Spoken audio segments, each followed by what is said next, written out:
इस वीडियो में हम फ्रेम में पीडी मेजर्ड करना जानेंगे। पीडी कैसे मार्क करना है फ्रेम्स में।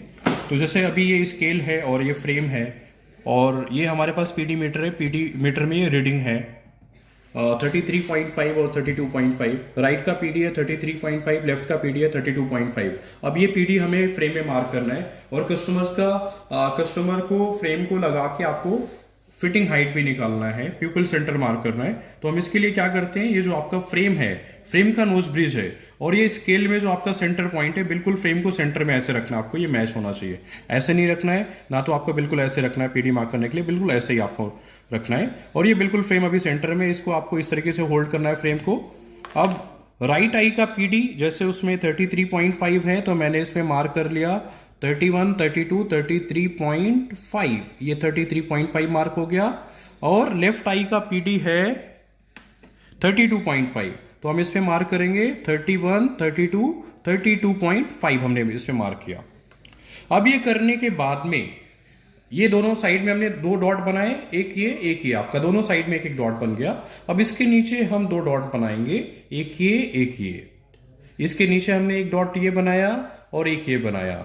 अब ये फ्रेम हमें कस्टमर को लगाना है और उसके बाद ये तीनों डॉट में आपको देखना है टॉर्च के थ्रू कौन सी डॉट पे ये पॉइंट मैच हो रहा है। कॉर्निया में जो रिफ्लेक्शंस आ रहा है, लाइट का जो टॉर्च का रिफ्लेक्शंस आ रहा है, वो कौन से पॉइंट पे मैच हो रहा है, बीच वाले पॉइंट पे या अपर पॉइंट पे या नीचे वाले पॉइंट पे या इन पॉइंट्स के बीच में। लेट्स से अगर वो बीच वाले पॉइंट पे आ रहा है तो आप इसको बीच वाले पॉइंट पे प्लस साइन बना दोगे, या अगर वो ऊपर वाले पे आ रहा है ऊपर वाले पे बना दोगे, या नीचे वाले पे आ रहा है तो नीचे वाले पे बना दोगे।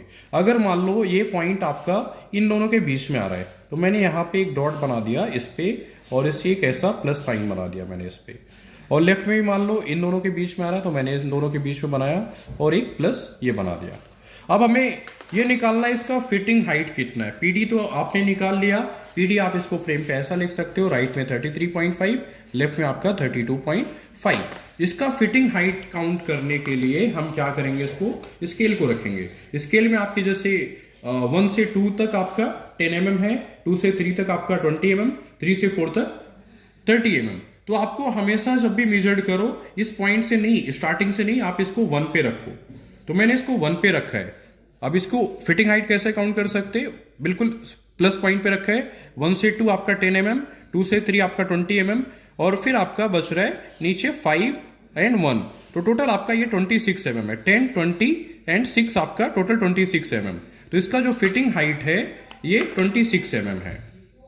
राइट का 26। वैसे तो फिटिंग हाइट दोनों में ऑलमोस्ट सेम ही आता है, फिर भी हम एक क्रॉस वेरीफाई करेंगे। इसमें भी हम देख सकते हैं 10, 20, 26, तो आपका लेफ्ट में भी 26 mm फिटिंग हाइट आ रहा है। तो इस तरीके से आप फिटिंग हाइट निकाल सकते हो।